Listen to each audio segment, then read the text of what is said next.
केंद्र सरकार के पेंशनर्स की हो जाएगी बल्ले बल्ले, अगर वित्त मंत्री ने मान ली ये बात।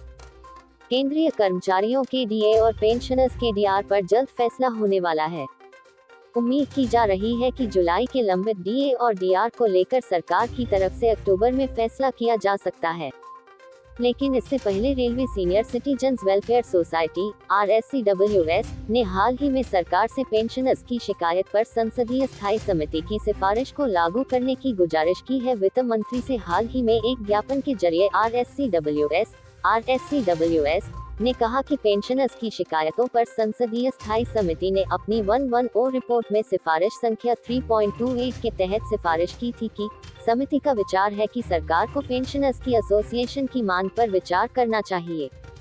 इसके अनुसार पेंशनर्स की 65 साल की आयु होने पर 5%, 70 साल पर 10% और 75 साल पर 15% और 80 की उम्र पर 20% अतिरिक्त पेंशन राशि दी जाएगी। सिफारिशों के शीघ्र कार्यान्वयन पर जोर दिया। इसके अलावा department of pension and pensioners welfare (DOPE) मंत्रालय ने 4 अप्रैल 2022 को एक पत्र के माध्यम से संसदीय समिति की उपरोक्त सिफारिशों के शीघ्र कार्यान्वयन करने पर भी जोर दिया था।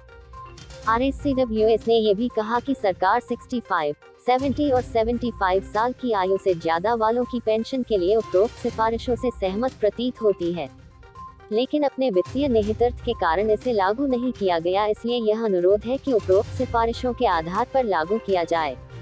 RSCWS ने कहा कि 80 साल की उम्र वालों को 20% अतिरिक्त पेंशन पहले ही दी जा चुकी है।